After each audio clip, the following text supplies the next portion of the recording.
வந்து ஜெனிஃபர். நான் பேச எடுத்துக்கொண்ட தலைப்பு வந்து வில்லியம் கேரி அவரோட மினிஸ்ட்ரியை பற்றி நான் சொல்ல வந்திருக்கேன். வில்லியம் கேரி ஆகஸ்ட் 17, 1761 பிறந்தார். அவர் வந்து இந்தியாவில் தான் ஊழியம் செஞ்சாங்க. இவர் வந்து தற்கால ஊழியத்தின் தந்தை என அவர் சொல்லுவாங்க எல்லாருமே. இவர் வந்து இந்தியாவில் உள்ள டச்சு காலனியான சேராப்பூர், கல்கத்தாவில் அவர் மிஷினரி செஞ்சு வந்திருந்தார். அவர் வந்து அப்புறம் இந்தியாவுக்கு வந்து குடும்பத்தோட 1781 வந்தார். அவங்களுக்கு டோலி என்றவரோட திருமணம் அவர் செஞ்சு இருந்தாங்க. அவங்க வீட்டிலேயே அவர் தான் இது எல்மெட் மேரி இவங்களோட ஆகியோரின் 5வது மகனாக இருந்தவர் தான் நம்ம வில்லியம் கேரி. அவர் வந்து சிறுவயதாக இருக்கும் பொழுதே அவர் சுற்றுச்சூழலை ஆர்வமாக கொண்டார். அதில் வந்து செடிகள், பூச்சிகள், அப்புறம் சில விலங்குகளை சேகரிக்க அவர் ஆர்வத்தோடு இருந்தார். அவர் வந்து 14 வயதுக்கு மேலே வந்து அவங்க தந்தையின் விருப்பத்தின்படி பக்கத்தில் உள்ள ஒரு கிராமத்தில் வந்து செருப்பு தைக்கிற தொழிற்சாலையில் வேலை செய்ய போனாங்க. அது கீழே உள்ள அந்த செருப்பு கடையில் கீழே ஒரு மாணவராக வேலை செஞ்சார் தான் வில்லியம் கேரி.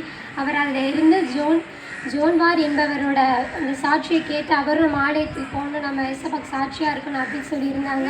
அவங்க பிறந்ததுலேருந்தே வில்லியம் கேரி வந்து ஒரு கிறிஸ்தவர் தான். ஆனால் அவங்க ஏசப்பாவை அறிஞ்சிக்கிறாம தவறான வழியில் போயிட்டு இருந்தாங்க.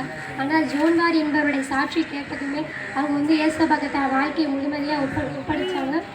அவங்க வந்து 1793 வில்லியம் கேரியோ அவங்க ஃபேமிலியோட கல்கத்தாவில் 9ஆம் தேதி கல்கத்தாவில் வந்தாங்க. அவங்க வந்து அவங்க ஏசப்பா கூலி செஞ்சுட்டு இருக்கையிலே அவர் வந்து ஒரு தேவைக்காக தொழிற்சாலையில் வந்து மை தயாரிக்கும் தொழிற்சாலையில் மேலாளராக இருந்தார். அப்புறம் மொழியியல் பேராசிரியராகவும் இருந்தார். அவர் வந்து அப்படி இருக்கையிலே அவருடைய மனைவி, பிள்ளை எல்லாத்தையும் அவர் இழந்துட்டார். அந்த காலகட்டத்தில் கூட அவர் வந்து ஏசப்பாக்காக ஊழியத்தில் மொழிபெயர்ப்பு பண்ணணும்னு சொல்லி பைபிளில் சமஸ்கிருதம், பெங்காலி போன்ற பல இந்திய மொழிகளை அவர் மொழிபெயர்ப்பு செஞ்சு வந்துகிட்டே இருந்தார். அவர் வந்து ஜூன் 9, 1834 வந்து அவர் இறந்து போனார் இந்தியாவில்.